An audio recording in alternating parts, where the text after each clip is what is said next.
Warm greetings from the Cambridge Inner Space team. Hello, on behalf of everyone here. This topic is feeling absolutely timely. The strengthening of the immunity of body and soul. I love this quote by Benjamin Franklin, that an ounce of prevention is worth a pound of cure, which we can apply in many ways, but certainly for the physical health and also mental health. And I really like this Spanish proverb as well, that a man too busy to take care of his health is like a mechanic too busy to take care of his tools. So today we want to have this emphasis on strengthening the immunity beforehand, and also explore this fascinating connection between the body and the soul, as well as understanding and getting to grips with the practicality of the physical. And so I'm going to be welcoming in two speakers. And first, we'll be hearing from Dr. Namrata.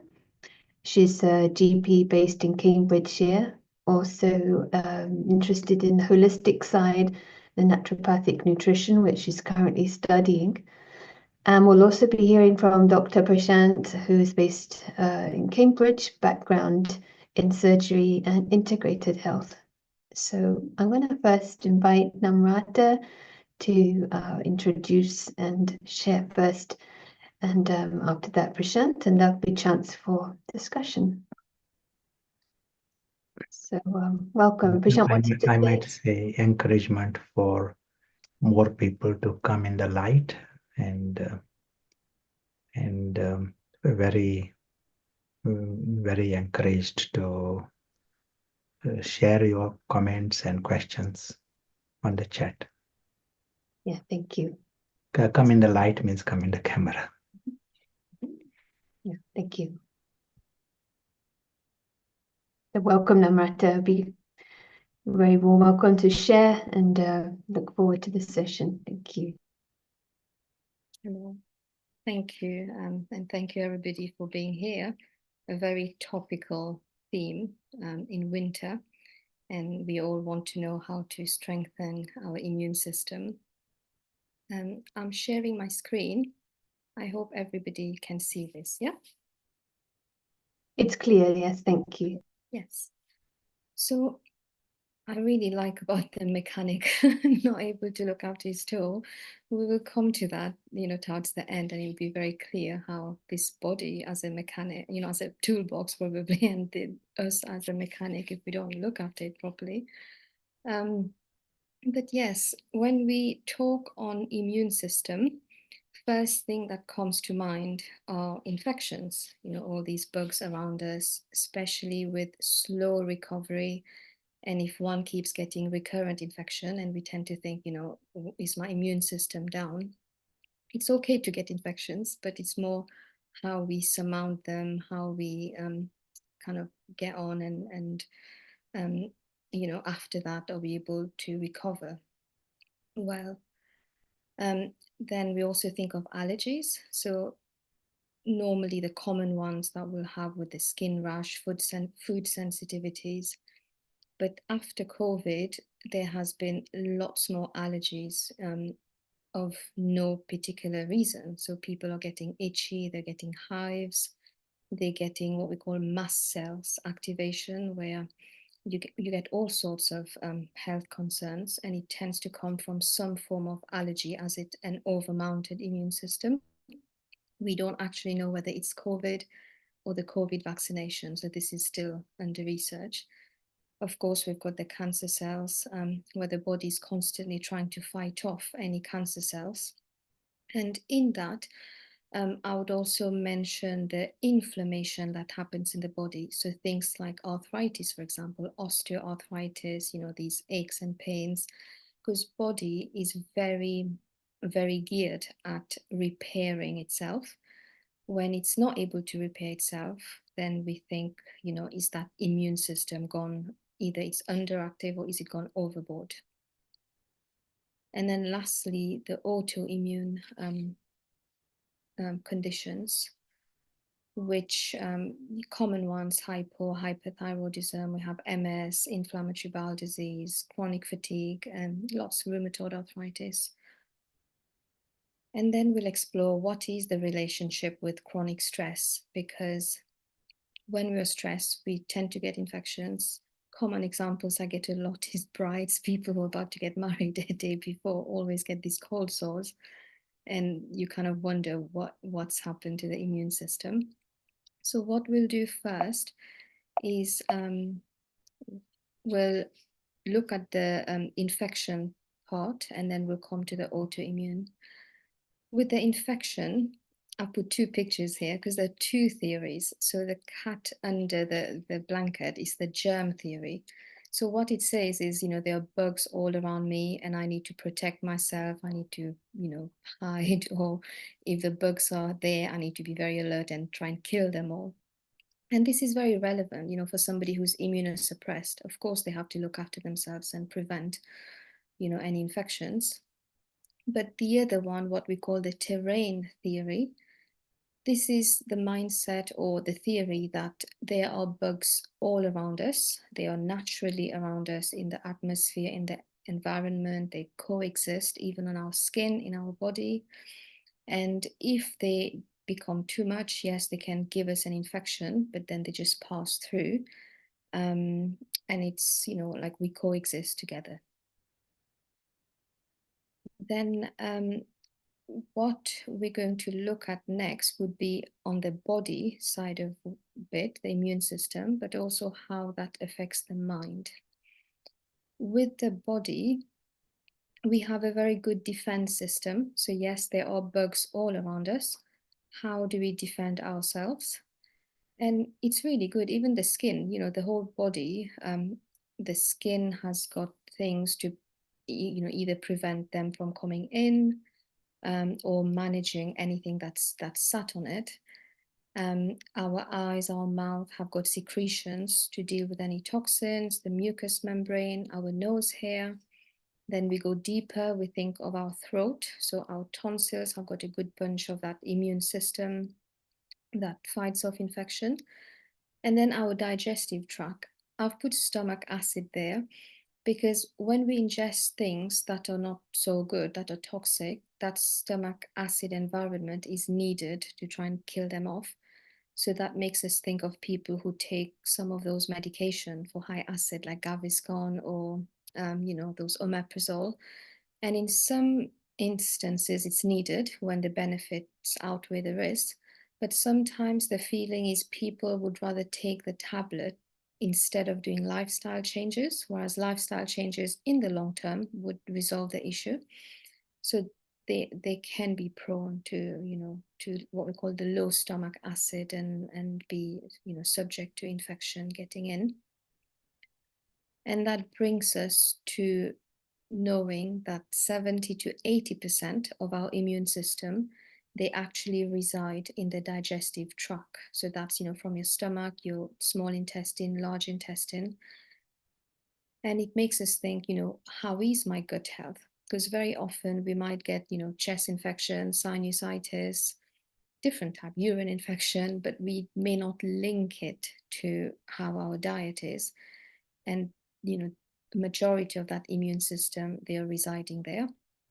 And what we call, how does that happen? So part of it would be the actual blood cells that will fight off the infection. But a large part of it is what we call the gut microbiome. So these are the huge bunch of, trillions of bacteria, viruses, that's actually form part of the natural body. That's actually friendly bacteria, we call them. They sit there, they are constantly surveying and trying to flourish and keeping the gut healthy. And what we think of, so I'll put these army there. So the way it happens is those blood cells for the immune system, what we call the white blood cells, neutrophils, macrophages, things like that. They're like helicopters. They're in the gut, they're always surveying. If there's any dangerous bugs that's got in, they will try and wipe them out. So this is surveillance from the top. But in the bowel, if any of them has managed to get inside, to prevent them from getting in the bloodstream and then affecting other places. This is where the gut microbiome. So if we think of them as the soldiers of the gut, they're there to deal with any of the invaders. And ideally, our gut microbiome should be a lot more than those invaders, because otherwise the invaders take over and we end up, with different types of infections. Then the question comes, to boost that immune system, those soldiers, how do I reduce the power of the invader? Because there are toxins everywhere, there are bugs everywhere, they will get in. We can't prevent them from getting in. How do we reduce their power? And how do I increase, that strength of those soldiers, the gut microbiome, the blood immune system? So it's a bit like the good guys versus the bad guys. And it sounds very simple. It's, feed the good ones and to not feed the bad ones. But actually it holds a lot of truth. When we think of antibiotics, which sometimes they are important, especially if the bad guys have really kind of massively invaded and life is at risk. But antibiotics, what they do, they kill both of them. So they kill the good ones and the bad one. And what happens is, like we said, it's important to take them when necessary. However,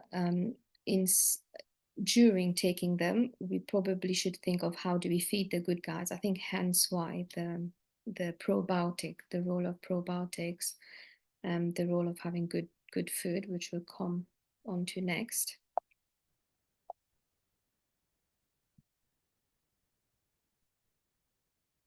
So yes, prebiotic, some people may not have heard of it. So probiotic are actually you're giving yourself the actual bacteria in your gut. So there will be things like, fermented food, fermented yogurt, there's kefir, sauerkraut, tempeh, those kind of stuff.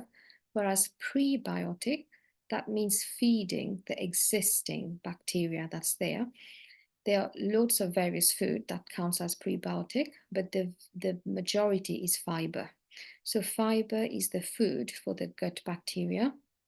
And what we know in Western countries especially, our diet is very low in fiber, hence why, things like diverticular disease and even colorectal cancer is quite high. We may think, a lot of the times when I talk to people, like patients, are you having fiber? The first thing is like, yes, I have toast, I have bread. And all they think is, having brown bread is fiber, but it may not be enough. So we need to really think. So the advice is normally 30 grams. The idea is to have, you can divide it in 3 meals, 10 for breakfast, 10 for lunchtime, 10 at night. So that would be all your various fruits, vegetables, your nuts and seeds. And coming to that would be eat a variety of different types of vegetables. That counts the legumes, or what we call the lentils, the beans. So different colors, beans, lentils would be a different type of what we can say vegetables, right? NHS advises 5 a day, and that's because many people don't even have 1 or 2 a day. The advice actually is to have 25 to 30 varieties in a week. Yeah. It doesn't sound, when I look at my own food in terms of, say, in the morning, if you're just having a bowl of porridge, if I put some grated carrots or grated beetroot and then your nuts and seeds, that you can really increase the different colors and get good variety. And that what would do, that would include all the vitamins and minerals. So we know for immune system, vitamin A, C, E in particular are the main ones. And of course, vitamin D when we don't have enough sunlight, and especially if people are vegetarian, vegan, to be honest, even people who eat meat, they're still deficient of vitamin D. We have our nuts and seeds that will give you your zinc, selenium, your omega-3, what we call an anti-inflammatory diet. So that would be boosting your immune system to relieve any inflammation. Then, of course, our plant proteins. So proteins, they are what we call the building block for everything in the body, including your immune system. So say your immune system have been used and you need to create new ones. Without protein, which is the raw material, you won't be able to do that. And anything, like we said, body is, wear and repair. So when we're repairing, we need raw material. People who are, sorry, somebody's requesting remote control of the screen, so I'm having to click. No, yeah, you don't need to do that. Yeah. So I'm just having to click a few times. Okay, right, just checking. So yes, so people who have skin issues, for example, we focus on creams and putting different things on top. But the advice is you will shed that top layer of the skin. Think about how you're going to generate the new ones that's going to come up. So that's why you need the raw material, and this applies for everything, for our bones, for any different organs, for our immune system. And then lastly, not to forget herbs. So we have so many herbs that are antimicrobial and anti-inflammatory. We know them as herbal tea, for example, but there's so many of them we can make ourselves. And it's really important to probably do that every day. If you infuse any of these herbs in hot water, or if you're cooking with them, sometimes cooking may not be enough because you're cooking for maybe a few people, whereas if you put 1 teaspoon of thyme, or any of those, you get good concentration. So the advice is do some research, know about the different herbs, and generally they don't really cause much harm if you stick with like an eating dose, not very strong one, and experiment with them. And what I tell patients is, when they have coughs and cold, you're going to, over the counter, you're buying cough syrup. Sometimes look at the back and see what's in it. What does it smell of? A lot of the time it smells of thyme. It has got licorice, marshmallow, and of course a lot of sugar and a lot of other chemicals you don't know. So why wait until we feel unwell to then have those? Make them a regular habit to try and increase the strength of the immune system. And then, lastly on this bunch is, yes, we may be eating all of those, which many people do, but make sure we're absorbing them. So that'll be eating mindfully. And we've talked on the probiotics as well. So not feeding the bad guys, general advice, avoiding the junk food, refined sugars. We do take this lightly when we say we've got a sugar addiction, but it's actually a huge thing, the amount of damage that it causes to the body. But the addiction, because sometimes people are doing it against themselves. So they know what's the right thing, but because of cultural reason, because of society, and it's a bit like, in some papers it says sugar is more addictive than cocaine. I mean, imagine a cocaine addict and you're walking and there are cocaine takeaways everywhere. Of course, they're not going to be, it's not going to help them. So this is the problem with sugar, is we are addicted and yet it's all around us, these junk food. And then we think, where does the mind fit in? So how we talked about, this addiction, a lot of mental strength is required. So we know what to do, but one is we may not feel motivated to do that. Or even if I do feel motivated for one day, I may not be able to sustain it for a long time, which is a problem for many people, including myself. So that mental strength to opt for healthy food, to break the addiction and to keep at it. Then we come on to how does chronic stress causes, it reduces the strength of the immune system, and it's to do with cortisol. So cortisol is the natural steroid of the body.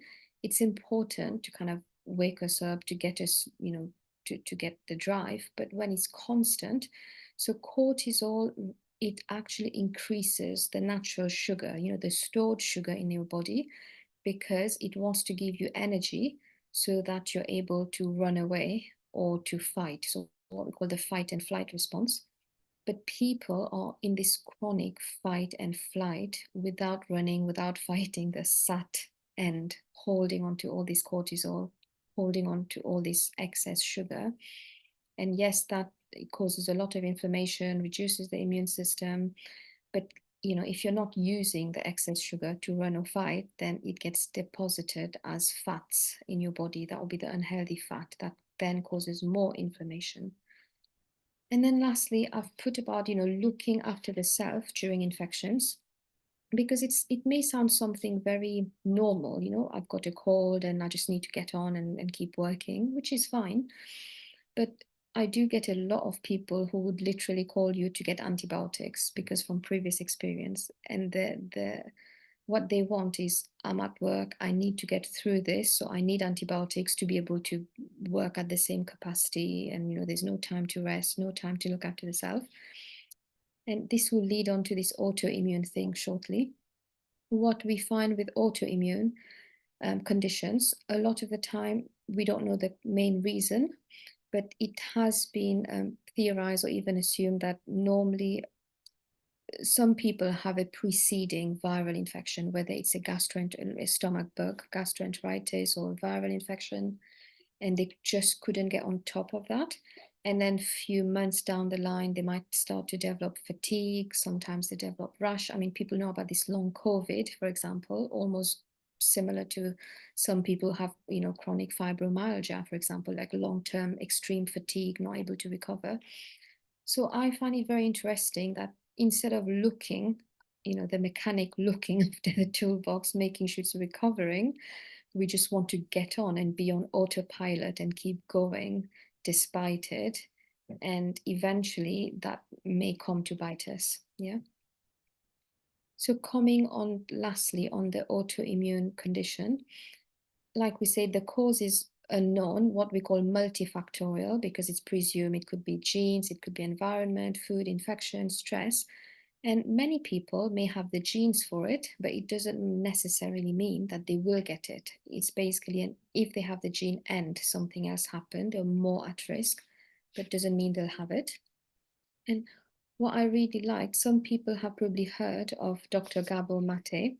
So he's a physician in Canada, and he's done his research. He's worked with people, you know, with palliative care, and did his observations on people who do have autoimmune and chronic conditions.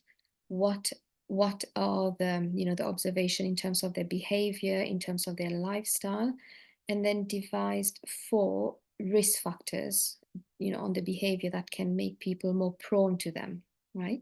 And it's in this book. So this book is called When the Body Says No. You know, your mind could be keep going and fight everything off, but sometimes the body just says no, and you just have to deal with it. So one is, you know, how we talked about this, you know, work till you drop. And practically, I find it a lot with some of my colleagues as well, that you find they can't stop, have to wait till retirement. And sometimes people get diagnosed with one of these chronic conditions, and which could also mean that it shortens their life expectancy. But the key to that is this, you know, it's not that they're doing it on purpose, because it's a compulsive thing. They don't know otherwise, because they may not know what to do with their time. There's this compulsive identification with duties, roles, responsibilities, rather than the authentic self. So because we don't know who the authentic self is, what is it that the true I really want, we identify ourselves, we think we're useful because of the job that we do. And once the job goes, you know, especially after retirement, it feels like we lose that identity. And the second one he wrote about was the suppression of so-called negative emotions. So, you know, when we get angry or other different emotions. And it's not about kind of being, you know, like violently angry and showing it all. It's more about, how do I diffuse it? How do I channel it if I'm not suppressing it? Because with suppression, the realization is that, you know, we cannot suppress anything. The body is made to get it all out. So if, you know, even the bowels, for example, people with constipation might notice that they get more skin condition, they get more, you know, rash and different things, because if the toxin is not coming through the proper channel, it will come out in a different way. And that goes for emotions as well. So unfortunately, if we don't know how to deal with it, it will come with either it's your skin or it's infections or different things. And this very common thing, which many people might relate to, is when we feel responsible for how others feel. So that's not about, like a mum looking after their child or a doctor looking after their patient. Of course, we have responsibility, but when we take kind of ownership of their emotions, right? And it's a bit like we can't disappoint anyone. We are worried how are they going to feel if I say no? And it's a skill, it's an art that we need to learn, how to say no, because it's not about being rude. It's still about being loving and respectful and, genuinely kind of caring. However, the first thing would be self-care and knowing one's own capacity. And lastly, similar to number 3 is, okay, we are concerned about other emotions, but when we ignore ours, then that can even be more dangerous. So we find, especially with families, sometimes you're caring for others at the expense of oneself.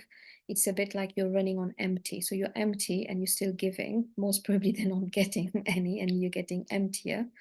But it also opens up this trust thing. Do I lack trust in the other person that they won't be able to look after themselves emotionally? Because when we don't trust them, so a mum not trusting their child or not trusting their partner, it could rob them of that power, to believe in themselves, that self-confidence. So it's one, filling ourselves, making sure we're emotionally strong, but having that trust in others, even if they're going through the rough patch, that they will get out of it. Yeah, so these are things that can help with the immune system. So that's me for now, and I'll stop sharing. Thank you, Namrata. We'll come back to you on some of these points.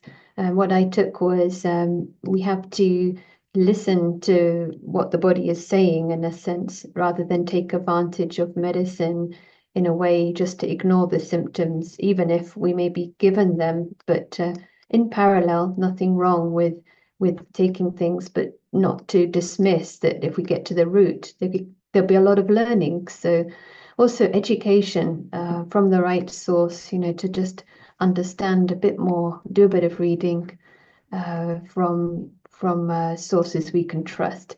And being a bit objective of society, I was very struck by what you said, that sugar is maybe even more addictive than cocaine. It's quite a thing that maybe many of us can relate to, that if we know the effect, if we're getting compulsive, a wish to take that, we should be a bit cautious.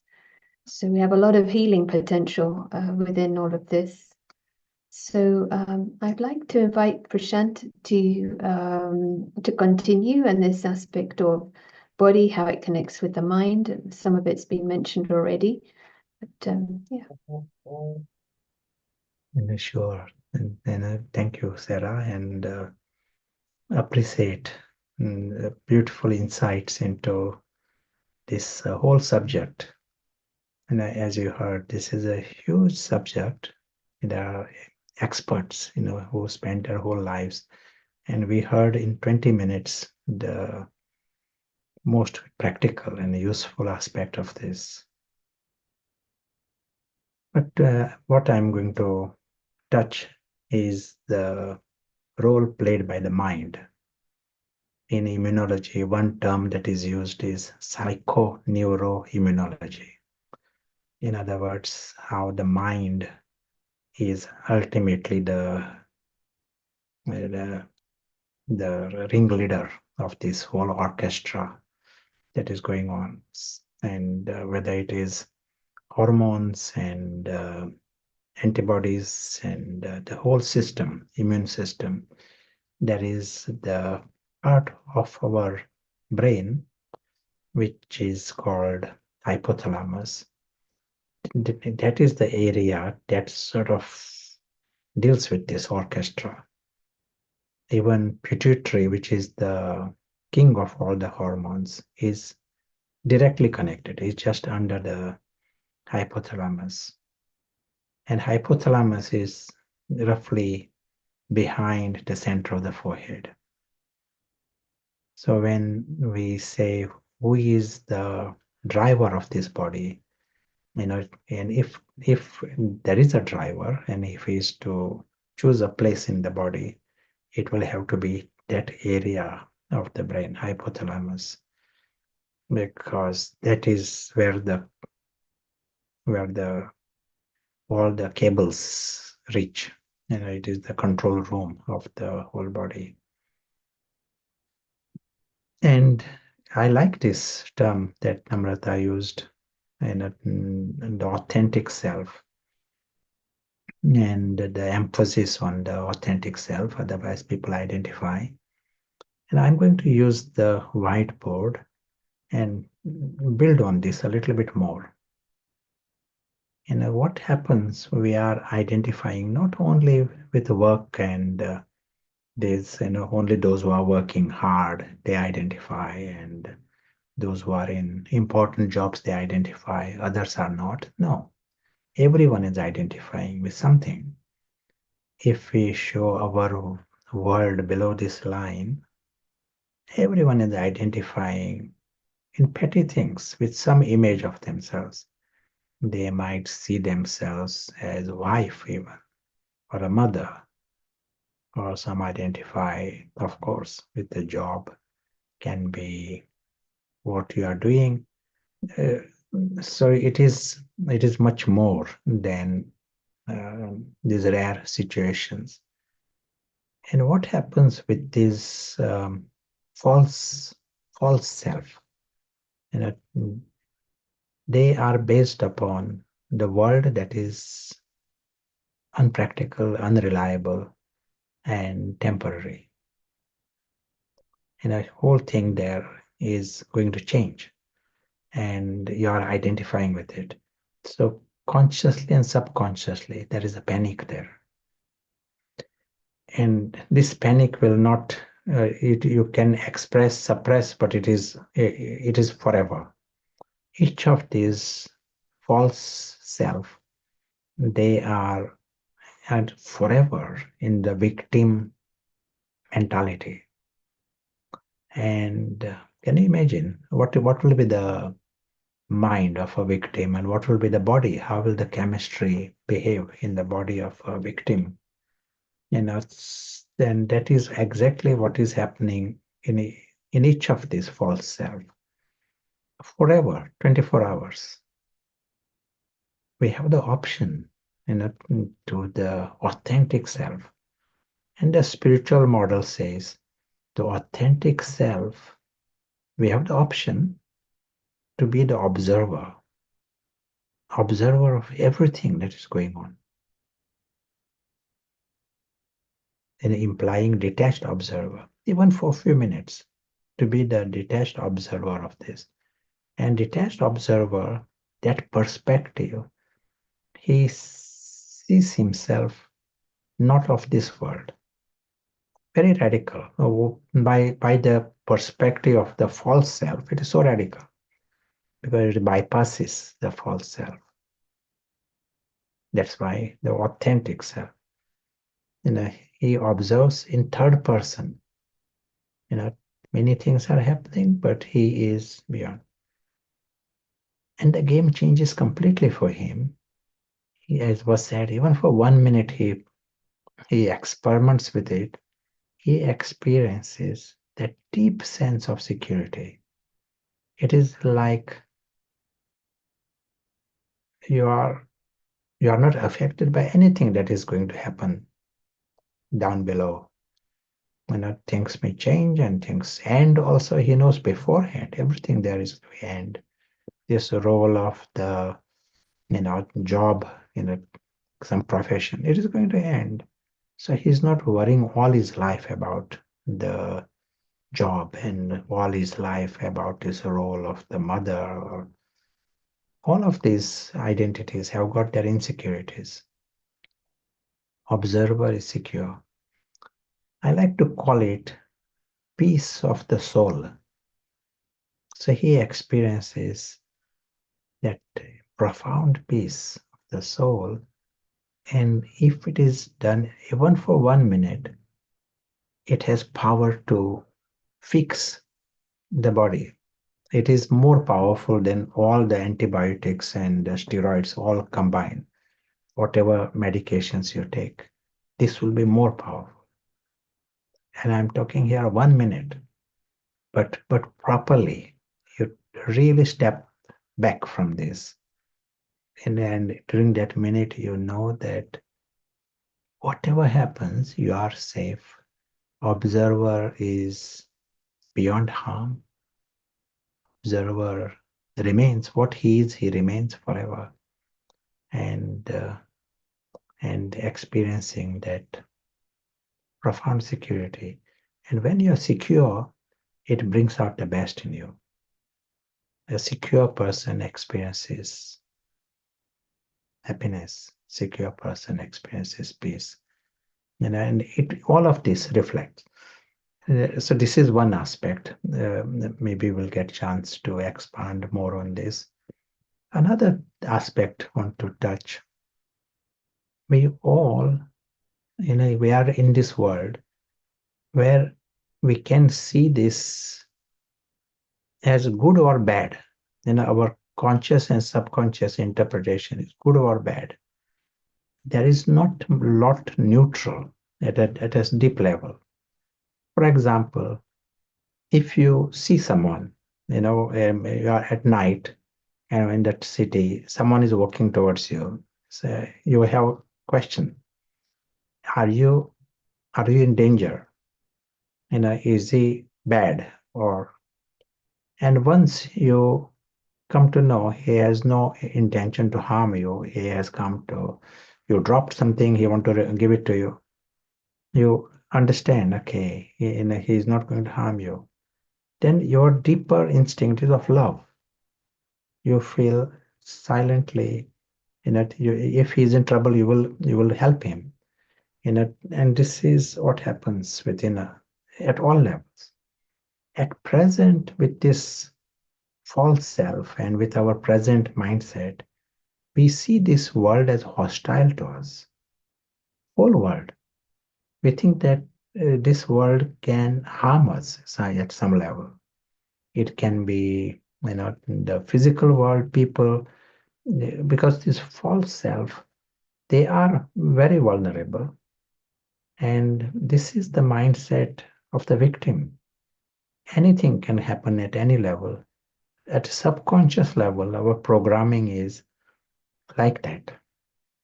And this mentality, this what is going on in that deeper level in the mind, it will affect the immune system in a big way. But it also means if you change it, it will have a very different effect.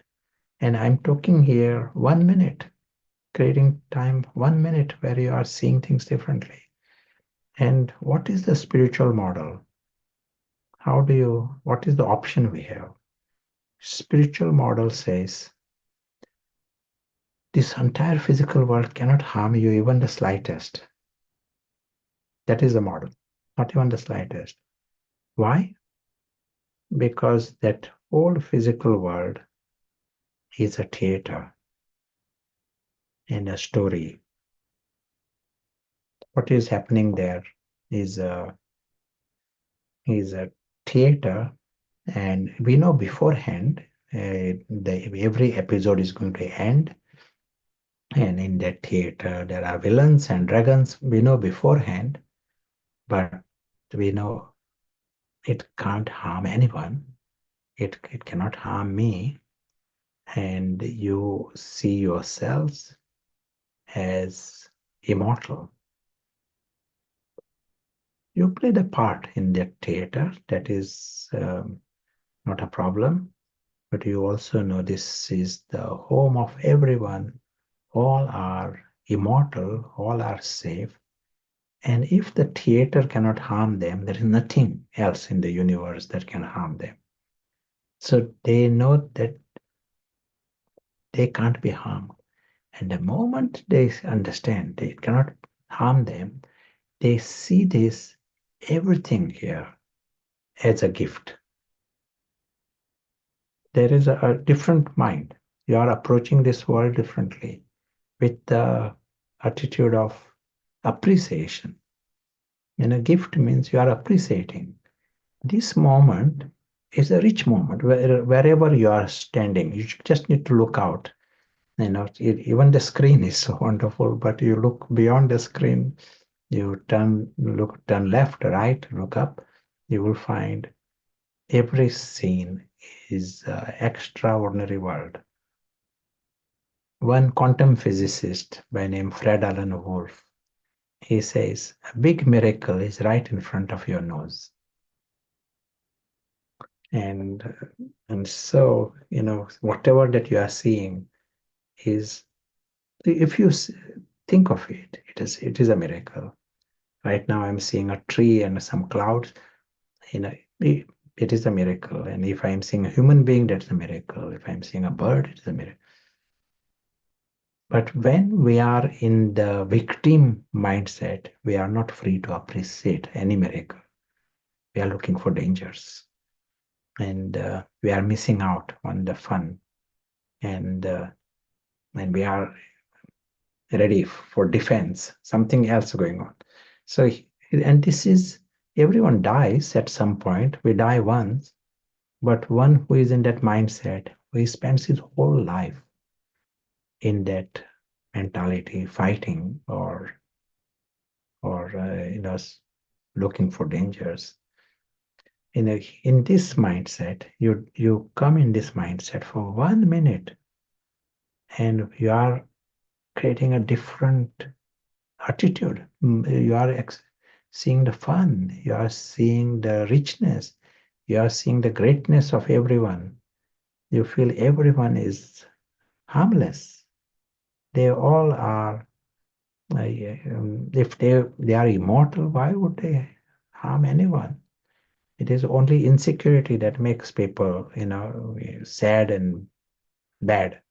Whereas here you understand everyone is childlike and worthy of love and worthy of respect. But everything that you are seeing, you are now seeing with different glasses, and you are appreciating, you are having heart where there is gratitude. You are finding time to see things, see small things, big things. You are relaxed inside yourselves.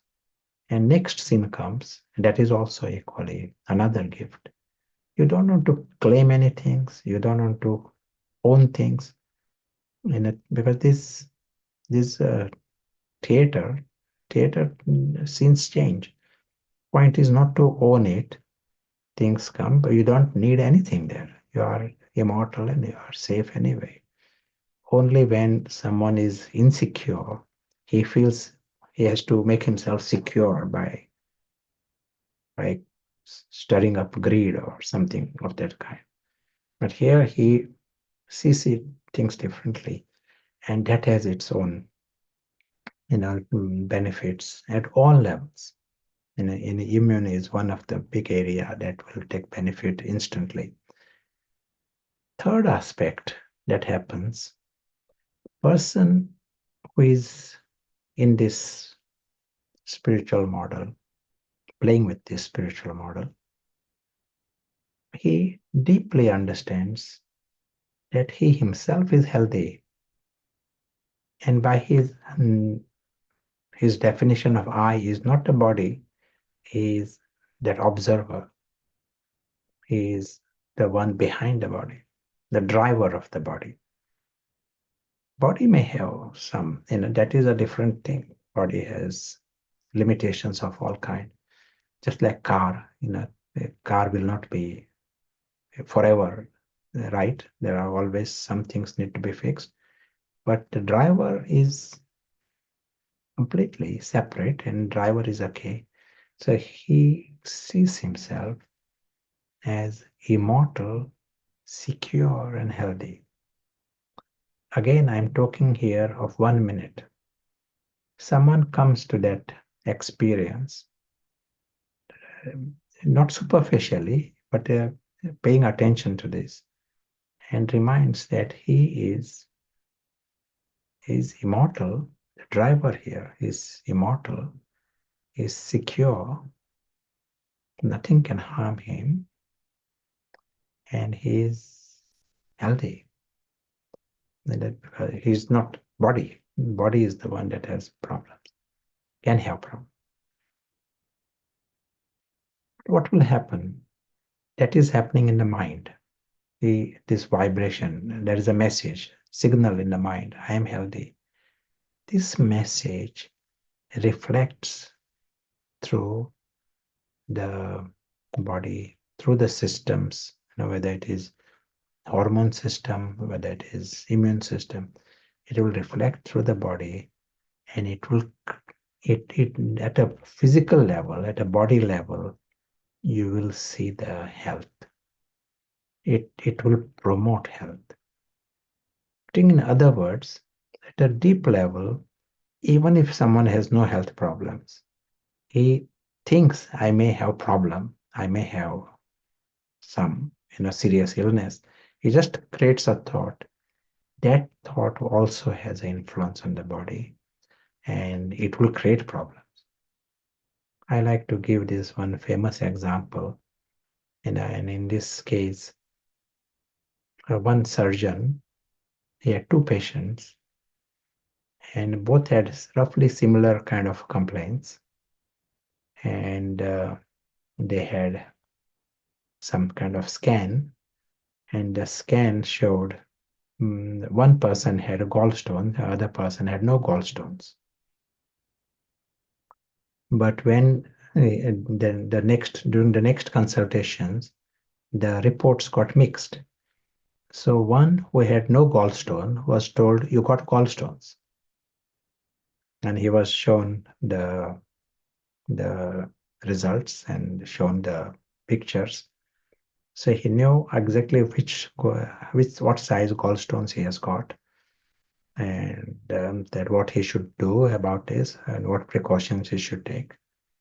Other person was told, you have no gallstones, you are free, but I will still see you after 6 weeks, but you will be discharged.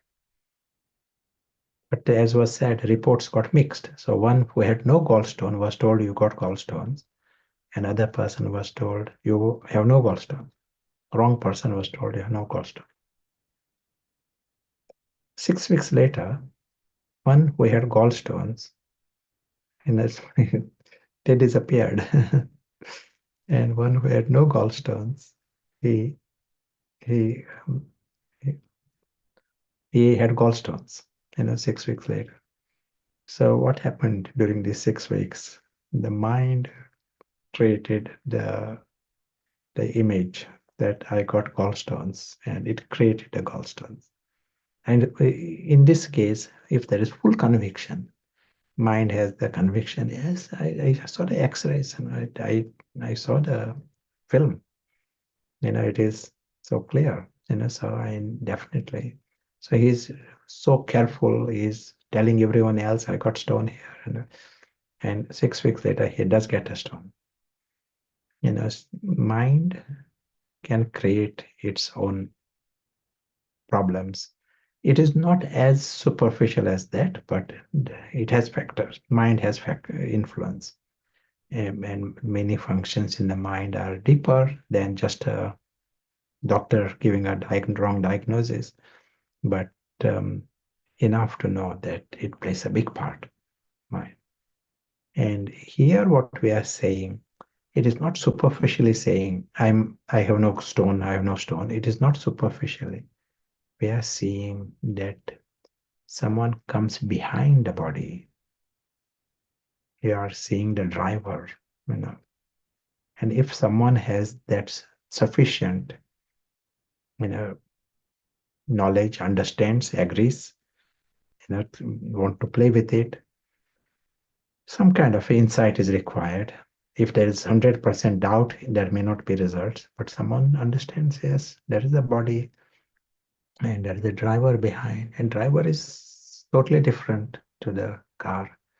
If he can relate to this and creates this 1 minute that the real me, the authentic self is healthy, is immortal, is secure. And everything else is changing, that is different. But self is healthy. It will create a signal. And this signal will go through the systems and will have its own results. We are talking about 1 minute. We all can experiment with it. And as was said earlier, prevention is far superior than cure. We can play with it and it will have its benefits, positive benefits, because at the spiritual level, our truth is immensely beautiful at all levels. Today we are talking about health and immune system, but the same principle applies at all levels. At this level is true harmony. At that level is eternal security. Everyone is a relationship of love. You are creating 1 minute to experience it. And you are creating a signal. That signal will go through different systems, but it will create a influence. That it will create a reality at a gross level, at a physical level. In the spiritual model, very physical level is a reflection of what is happening at a subtle. At a subtle level, you pay attention, you shine light on certain things, and the reflection will show the changes.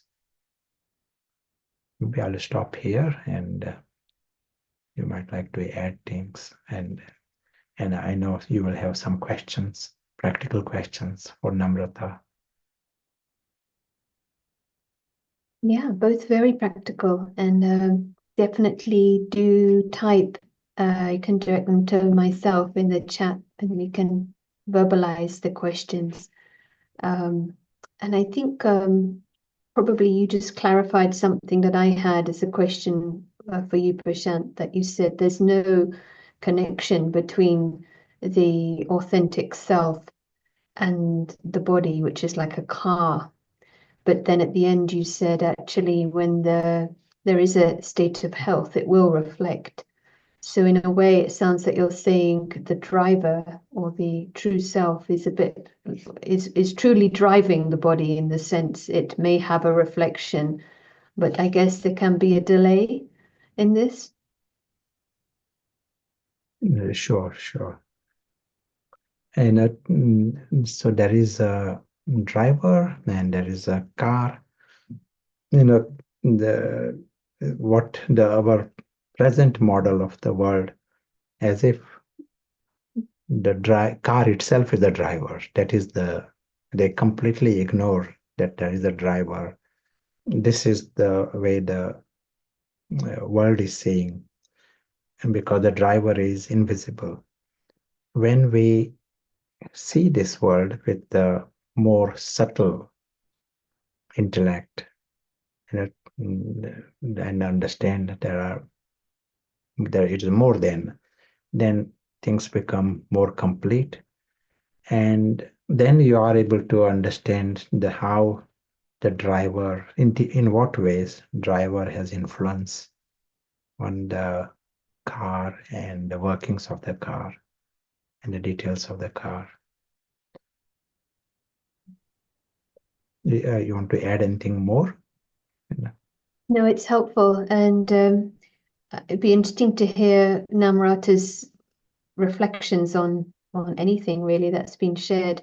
For me, it feels a very exciting area because whilst we can dissect at a very physical level, these things like placebo are quite mysterious. Of course, they can be attributed to this complex interaction between the mind and the body, but to understand or to have this model that there is a soul that is got the option to see itself as healthy, and that effect. I don't know if there's anything you want to add to that or anything that's been shared by Dr. Prashant. Yeah, I think that's what Western medicine kind of miss is that spirituality aspect, and even the Eastern medicine side to it. And a lot of it, they do say, oh, because there's not a lot of evidence. So there are evidence for antibiotics to work, but there's not evidence for the others. So the advice is, people need to experience and experiment for themselves and see. I mean, for me personally, I have seen, the feeling of fullness, of abundance, and the feeling of the soul, like the true being has everything, is safe, is secure. It does reflect on not only your health, but even on the material realm. It reflects on your job, on your efficiency, and all of that. So, and the good thing is it doesn't come with any side effects, but it's also very quick to do.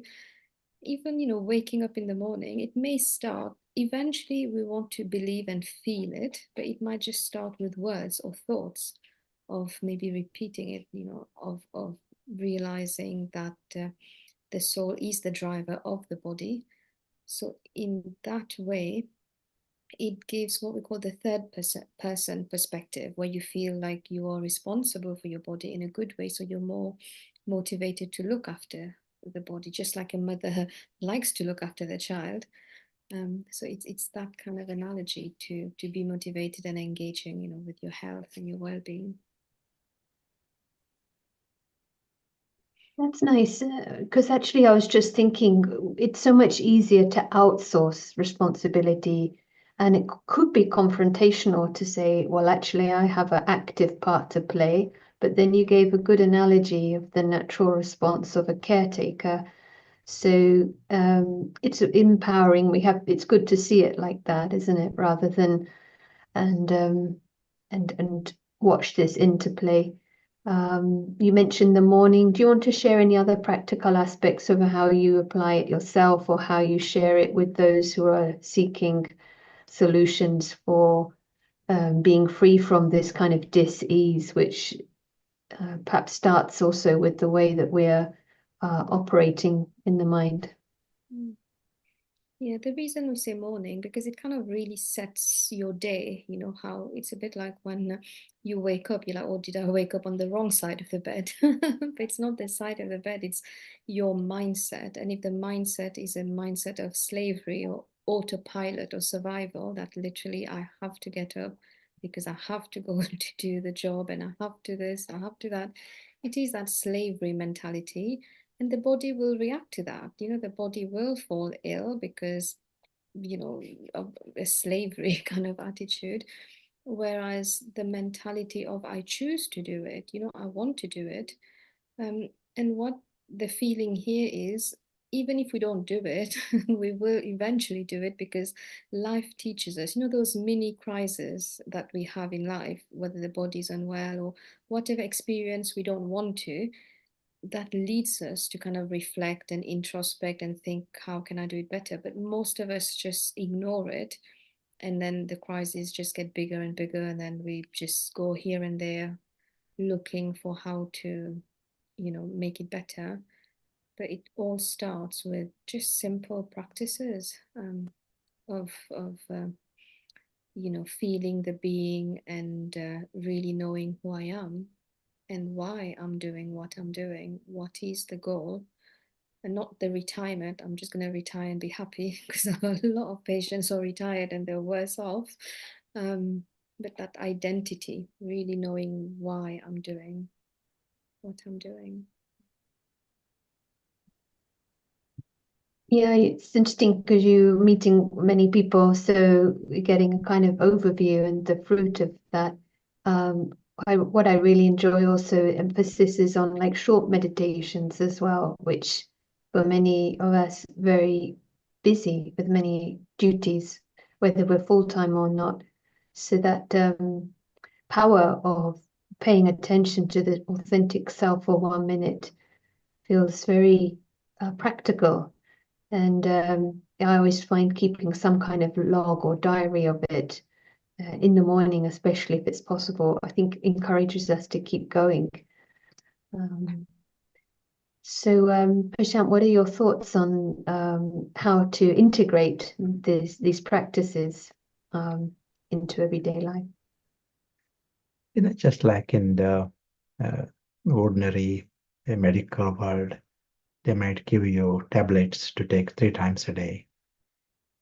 Here, I feel we can introduce this 1-minute program 3 times a day. Before starting with the tablets, take this medication. But 1 minute, let it be a minute of quality. It is not just sitting down, silence. Some things we said worth going deeper into this, finding out what this means, authentic self, and what are we talking about with the observer, going into some finding out more, and there are opportunities to know more about this. But if you create that time, as was said, there are benefits not just at the health level, there will be benefits at the other level also. And it is, health is, one is the health of the body, but we want health of the mind and society and our environment. Somehow mind has a power to make the whole thing healthy. Yeah, I know when we've had this topic, we've been discussing it, that you mentioned the mind without a single drop of sorrow, which is quite an extraordinary concept. Do you want to expand on it a bit? Yes, we in our sketches we showed that box, and 100% of sorrows in the world can be, we are not talking about big sorrows, but even little anxiety and little criticism and comparison, that all these are sorrows really. And they are because of that, our attitude towards that box. When we go into that box and create these false identities, that is the extreme position. But even without these identities, false self, but we at present think it is totally normal to lead a life where the mind is having its own reactions and constant some kind of disappointments or some past traumas holds all this. If you change the perspective, we play with that perspective of the third person, the observer of this story. During that minute, you will find there is nothing to complain and nothing to compare. When it is story, there is no complaint, and there is nothing to crave for, nothing to cry for. You discover a mind that is different mind. And we like this image, glass of milk. If there is 1 drop of poison, you can't use that milk. Glass of milk with no drop of poison, you get milk. Your mind, it can be a happy mind. There are reasons to be happy.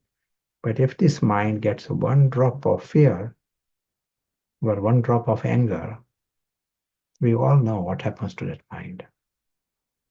That same mind, but 0 drop of poison, you get a different mind. And as was said, we discussed, it doesn't become just neutral, it becomes happy. This is a nice observation. With everything, when we are removing that last drop or reasons for this attitude, you discover that there is immensely positive attitude there.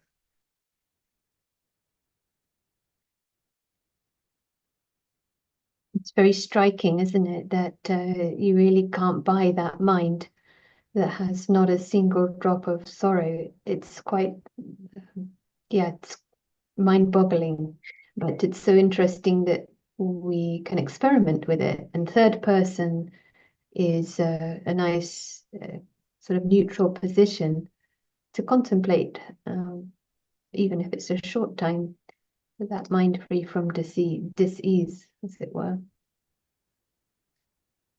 There is a question which maybe, I don't know, either of you are welcome to explore. I know we've gone just slightly over time, but if others are okay with it. Sometimes the immune system can actually work against us. That becomes overactive. And it can be connected to other functions, maybe what's going on in the brain. Any understanding of what is going on in this? Is it connected to the driver? Is it reflected in the body? I'm kind of paraphrasing. I hope I've got the essence, but any comments on this? We will hear from Namrata on this first. The body is one. We differentiate, immune system, neurological system, cardiovascular, emotional system. The way I look at it, it's all one. There is no separation. It's one body. We differentiate because it's easier to focus on one to treat it. And I think it's unfortunate that many doctors would just focus on one, and that's how I think people feel. But there is the body, and the soul is one, the driver is one, and it's the whole car. So you can't even say they're linked because it's all the same thing going on. But we just differentiate between different things. But and like Prashant also said, if with all these autoimmune condition, we do all this research on immune system for however many years. At medical school we spent weeks learning about it, and even till now, autoimmune, we don't really have any cure because people are really, I hope that one who asked the question, they looked at the, Gabor Mate's thing that we wrote about when the body says no. Nobody looked into this emotional connection and the soul connection with autoimmunity. So we just blame it on the brain or neurological, or we say it's all in your mind. And we just get people to get on, and we, because Western medicine has nothing to offer, we just dismiss it a lot of the times. I imagine it's challenging in today's world that especially we're just getting more information, we're getting more research, more feedback, more drugs, and what you have to learn is this much more and more. So now we're having to get specialists to be good at one area, but losing potentially the whole picture, potentially in the process. It reminds me of the analogy where we're seeing the tail or the leg of an elephant and sort of mistaking it for the whole. And this holistic idea of treating the elephant rather than one symptom of the tail. So maybe this is one insight. Do you want to add anything, Prashant, on this? Yeah, it is nice that I liked the comments from both. One thing I would like to add, building on what we spoke earlier, we said when we are in that lower consciousness, the whole world is hostile to us. No, that's our interpretation. We are for the false self, everything can harm, potentially can harm him. So this mentality, we said, if the victim mentality invites enemies, and in this case, the body itself becomes an enemy. Body is giving problems. Body is working against you. The immune system is working against you. We have the option with any of these patients worth trying the medications that we spoke about, 3-minute program. For 3 minutes, let them experiment that no one is my enemy. This whole universe is an extraordinary gift for us because I need nothing from anywhere. Who is saying this? That invisible driver is saying this. It is worth experimenting for 3 minutes, 1 minute, 3 times a day. And no human being is the enemy. They're all immensely, they're playing their parts. Some are playing parts of villain also, but that is within the drama. The observer is beyond harm. And once he's beyond harm, there is no hostility from anyone. And that he remains, what he is, he remains forever. Let this thinking come, let this signal come from him, and let us see what happens to the immune system and what happens to the body and the world at large.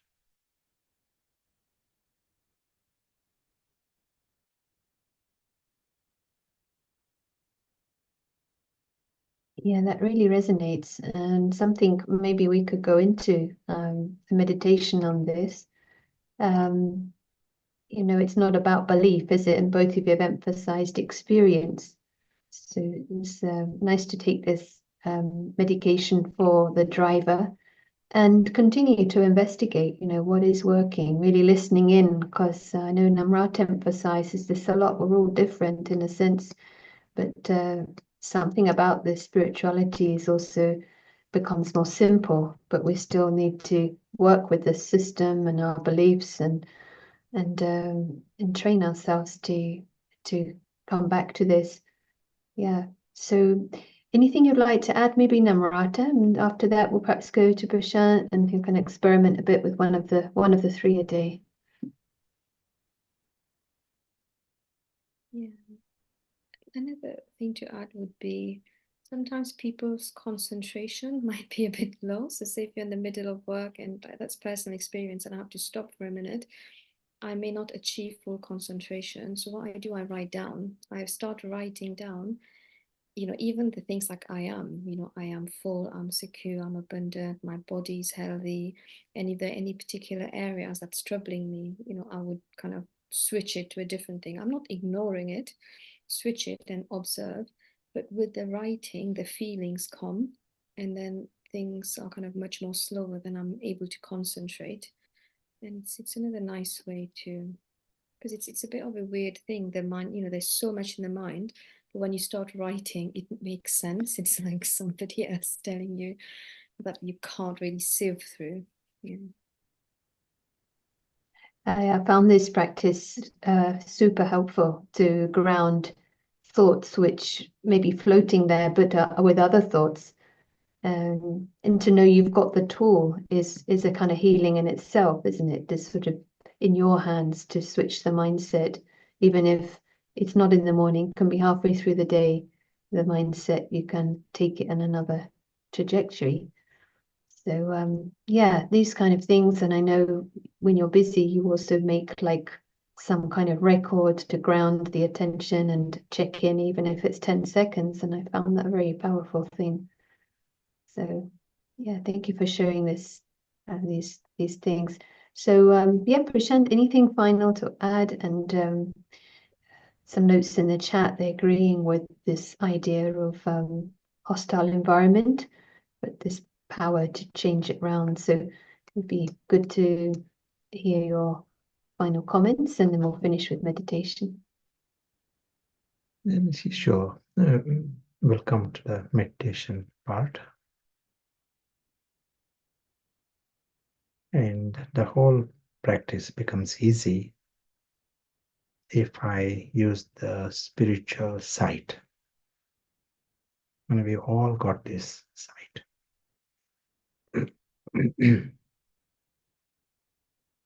And more we use it, it will just become smarter and stronger. So with this sight,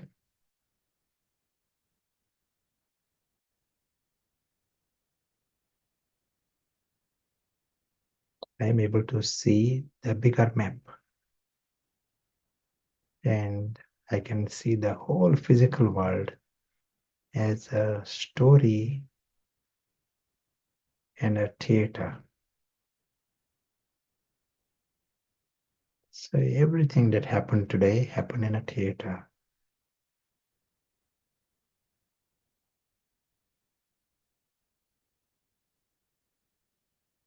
There is nothing to complain in a theater.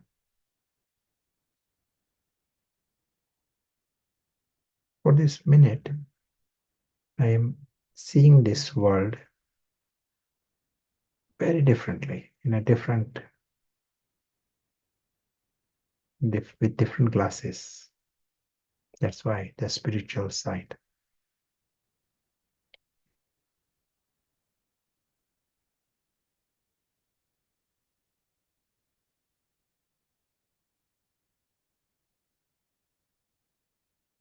There is no reason for concern, no reason for questions,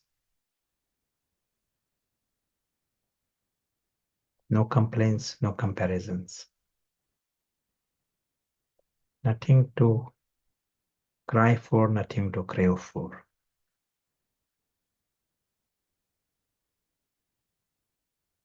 On the contrary, we find that is like the grand performance. And every moment is a amusement, a gift.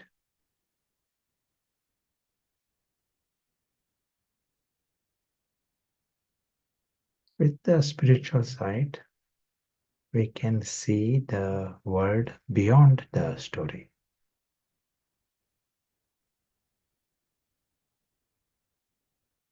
And beyond is the real world.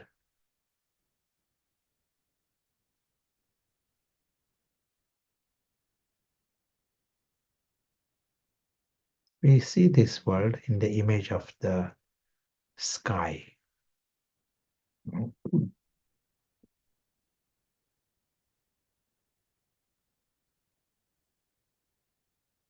And this is the world of the invisible actors.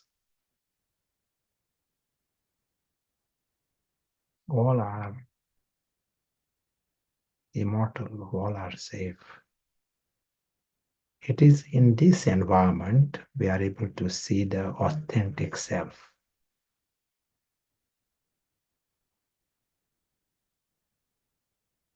He remains the invisible actor. He is also the invisible observer.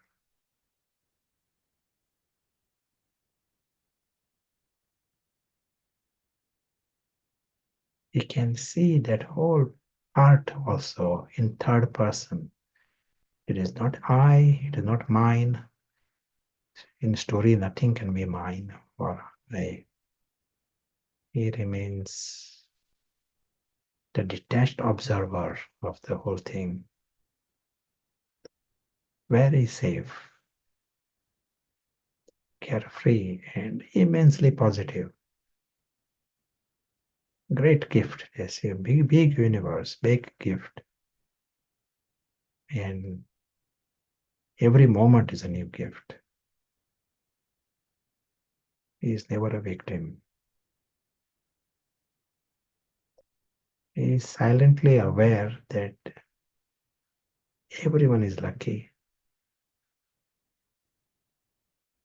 And he knows he is lucky.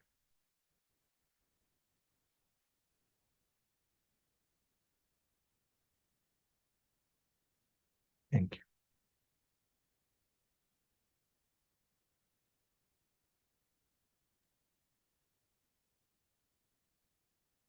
Thank you. It's so nice. So we have something to experiment with when we go through these months of cold, at least in Northern Europe. And I maybe finish with one quote by Hippocrates: "The natural healing force within each one of us is the greatest force in getting well." So we learnt that at many levels today. And just put in the chat the link to the recording from today if you want to review or share. And also we have an online retreat with Dr. Prashant, 27th December for 2 hours a day for 7 days. So resources and other things on our website. So I'd really like to extend gratitude to Namrata for sharing so much rich information, and Prashant for sharing information and experience. And yeah, we'll look forward to meeting all of you again soon. And good luck with experiments. Do stay in touch if you have follow-up questions. See you next time. Thank you.